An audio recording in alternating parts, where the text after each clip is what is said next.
Saskatoon, Saskatchewan, a picturesque city on the Canadian prairies. But the city's first responders are some of the busiest in the country. The men and women of Saskatoon's MD ambulance respond to 30,000 emergency calls per year. These are the stories of the paramedics who race through the streets to answer the call.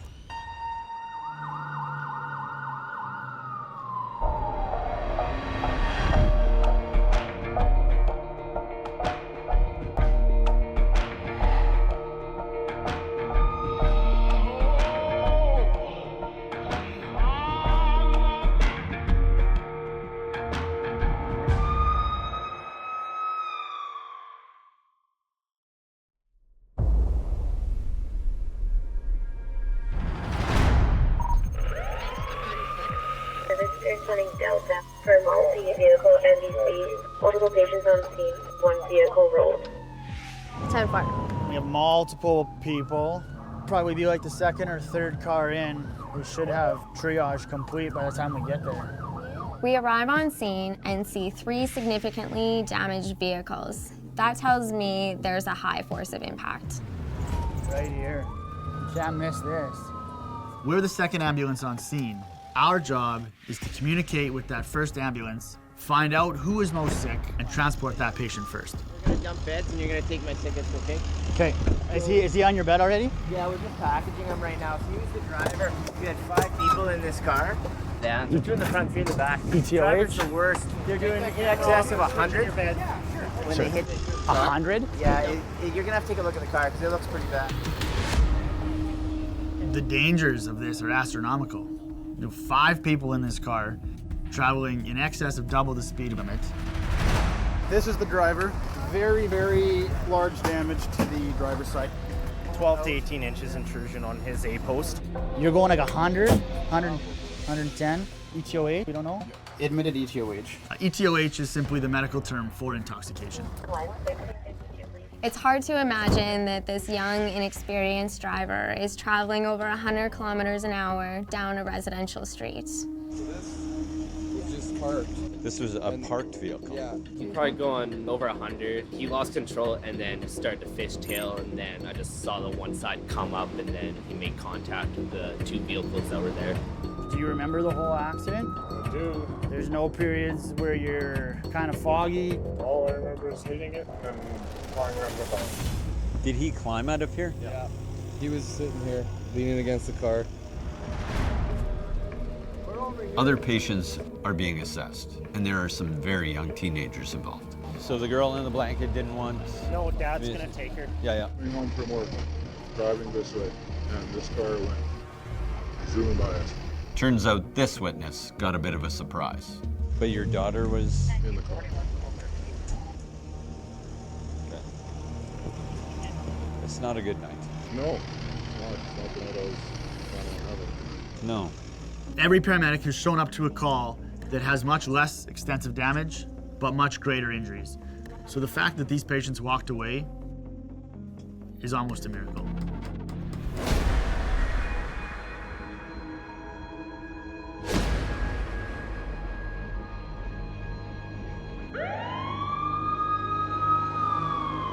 Race to 67. They're responding for an unknown aged female. She's extremely short of breath. We can no longer hear her on the phone. Unsure if she's still conscious. 1967 copies that. School zone. 30K. Not in July. No, not in the dark either. First thoughts going through my mind, is the patient an asthmatic? Do they have respiratory problems? This one here. Has something happened that's caused the shortness of breath, or has this been a gradual onset? Suddenly she's not on the phone with dispatch any longer. I'm thinking, did she go unconscious? Did she just drop the phone? What's going on? Paramedics. You can see the patient's in distress. Okay, let's get you sitting down here. She's only talking 2 or 3 words at a time, and you can hear her wheezing from the doorway. Hey, how are we doing?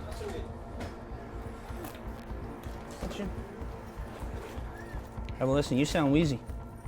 Okay, so we're 96 sats. Heart rate's 124. Are you having pain in your chest? Let's get you breathing. We gotta get you breathe. Just concentrate on taking breaths, okay? You don't have to talk to us. Breathe that in. You'll be okay. We'll get you breathing again. This patient is in pretty significant distress. The apartment's very hot and stuffy.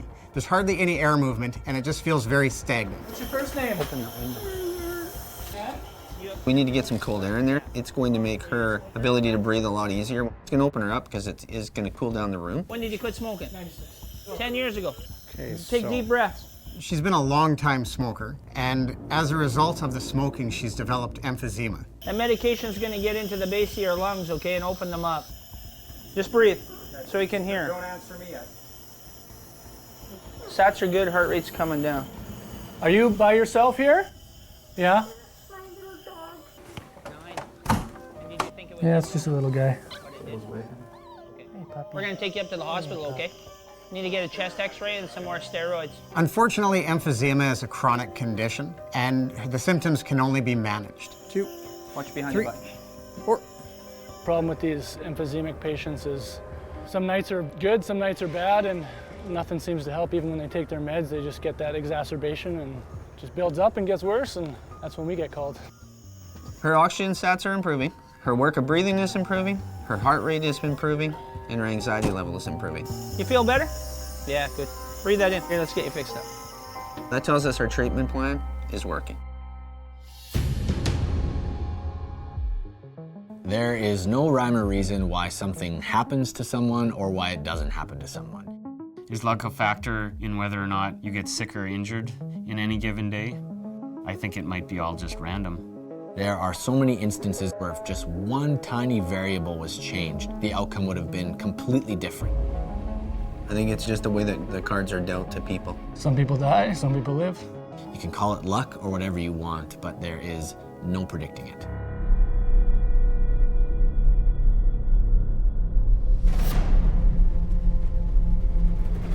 Maybe the rain will keep everyone inside tonight. Yeah, big thunderstorm coming.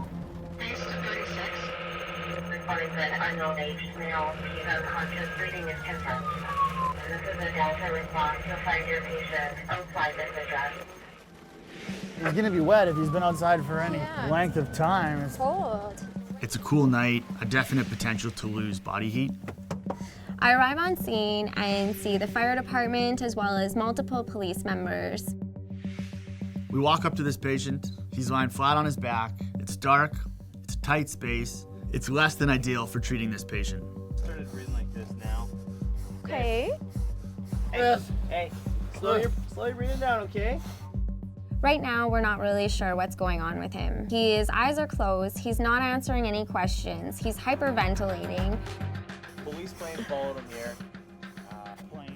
Plane did, they said. Right? You could see him get out of the driver's seat and walk up here and come back. This police plane was able to follow this erratic driver. They watched him park, they watched him walk up to his house, and then fall backwards off his top step. He's got a pretty big goose egg to the back side of his head. It is possible this gentleman is just intoxicated. However, we don't want to overlook a more serious injury. We're gonna put a collar around your neck. This patient's behavior is becoming erratic, it's very unpredictable, and it creates for a possibly unsafe situation. Open your eyes. Open your eyes. Sometimes people with a head injury can become confused and combative and not really know what they're doing. Look at him fight, he's clenched. His heart rate's 60, he's got a pressure of 150 on 100. He could be showing signs of ICP. There definitely is potential that this patient has a head injury, and that is what is causing this erratic behavior. Start a line if I just go? Yeah, I'd like to just go. Patient's a very tough assessment, so we're just gonna be overcautious and take him to RUH for a trauma alert.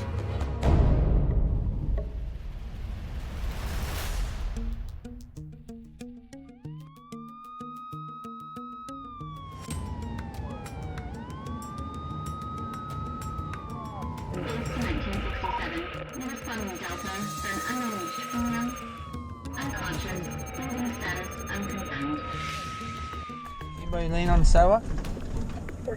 We really don't have a whole lot of information going into this call. We could be going for someone who's simply intoxicated, or we could be going to a cardiac arrest. Here, I'll put the lights on. So I'm thinking, what are the reasons this person is unconscious, unresponsive? Oh yeah, there she is. Could it be trauma? Could it be a gunshot wound? Could it be drugs, alcohol? 1967 is a patient. Hey. Good morning. Hey, what's your name? Breathing, just got a nice strong regular pulse. First thing we want to do is check our patient's breathing rate and heart rate. This will give us a quick snapshot into her condition. Doesn't look like there's any sign of injury at all. What are you doing?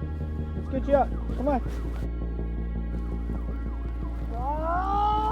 Here, let's get you up. Let's go sit in the back of her truck where we got some good lights and this way, this way. Our patient's confused, she's agitated, she doesn't want anything to do with us. But because of her state of mind, we have to take her to the hospital. Right this way, right this way. Can you step up? Step up into the truck, yeah. There we go. Up we go. It's not uncommon for a woman in her predicament to resist being woken up so abruptly. Oh, she's trying to bite. Trying to bite. No. We really just wanted to help her, and we can't leave her laying on the sidewalk. She didn't look like she had any track marks or anything. Yeah, I don't see track marks at all. And we got some gum, a rubber. I'm gonna look at your pupils. A pencil sharpener. No, don't look up. She's got no arm tats. Hi. She was pretty feisty when we were trying to get her up into here. No paramedic wants to restrain a patient, but sometimes our job is to protect people who can't protect themselves. What's your name? Hey, we're just trying to help you settle down. As that foot's coming at my head, I'm feeling, hey, this is really going wrong. And I do not want to be kicked in the head tonight. We're just trying to help. We then tie her down, because if I don't, she's going to try to kick me one more time. No track marks anywhere, no sign of any injury. She's probably intox, which would lead to one combative feature, and based on the area of town she's in, I don't blame her for trying to fight off anybody grabbing her and trying to shove her into a vehicle. Good for her for fighting. Golden. No one wants to restrain patients, but in this case, we have to act in the best interest of the patient. She's not making the appropriate decisions, and we can't have her getting hurt or hurting us. What's your name? What's your name? For this young lady, unknown what she took. Very combative, unable to get any information whatsoever from her. No name, no allergies, medical history. Use a soft restraint as well as give her some midazolam to put her to sleep for now, just so we can manage her better. I don't think she obviously intentionally meant to kick us or bite us. So in order to stop that, we just give her a very potent drug that slows her down, as you can see, and now no one's fighting, and we don't have to worry about her getting hurt. We'll get her up to the hospital, see if we can't figure out what's going on with her.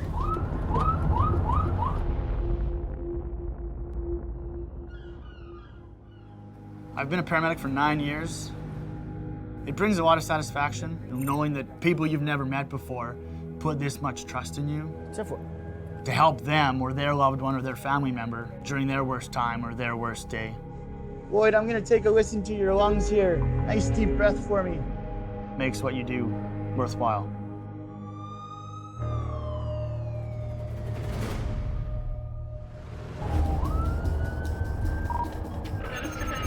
You're responding echo for a 28-year-old female. Possible overdose on fentanyl. She is not conscious, not breathing. So, left here. Fentanyl is a very strong drug. It's 80 to 500 times stronger than morphine. It can cause people to lose consciousness and stop breathing. Fentanyl is such a potent drug, a single dose can be fatal.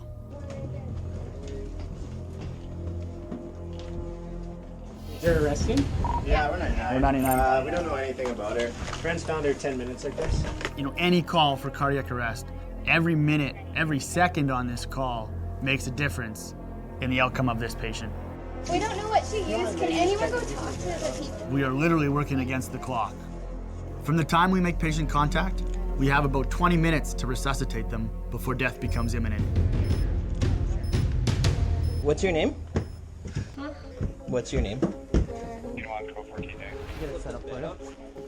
We need to get some background information from the friend or anybody who knows this patient. They're doing everything they can for her, okay? We're gonna do... on a pulse when they got here. Because we give her CPR for 15 minutes and give her that emergency.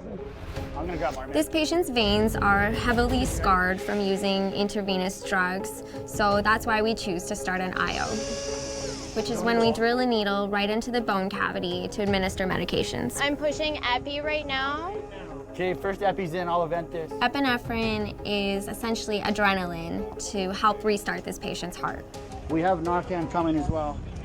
We're giving this patient Narcan to reverse the effects of the opiates. How much Narcan do you want? Well, 0.1, 0.5, I guess. So apparently she got Narcan. They did CPR for 15 minutes before you got here and said that she had a pulse before you guys got here.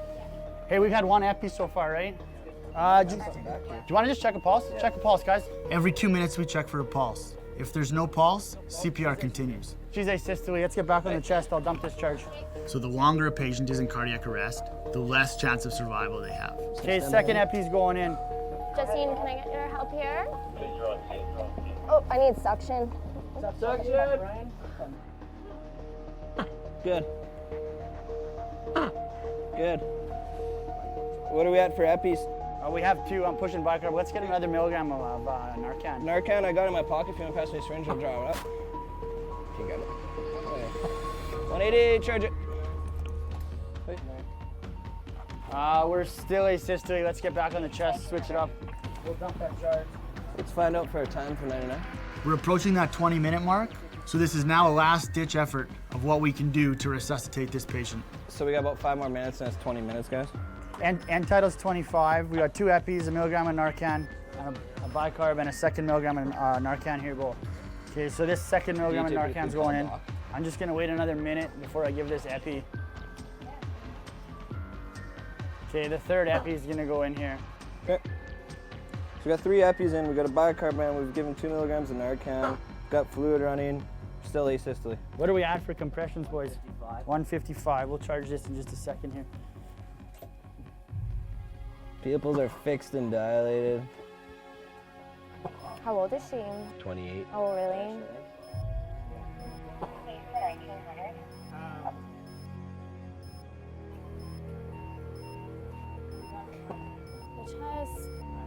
Asystole.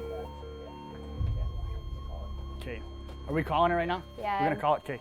2354. That's right. 2354. We'll call it. Everyone's cool with that? We did everything we could. Unfortunately, at this point, there's nothing else that can be done. It's a very tragic situation. You know, you feel for the patient, you feel for the patient's family and friends. Just cover her up. And unfortunately, it's a growing crisis where all it takes is one bad dose to end up in a fatality.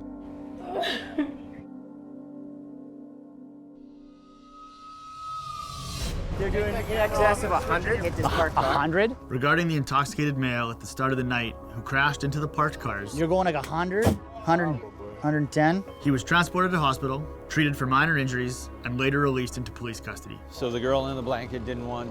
No, Dad's gonna take her. The 4 remaining passengers in the car were also transported, treated for minor injuries, and later released. Paramedics! Our emphysema patient earlier this evening was transported to hospital. She spent 3 weeks there recovering and is now home with her dog. What are you doing? Let's get you up. The female that we went to earlier in the evening that was unconscious on the sidewalk, we transported her to the emergency department.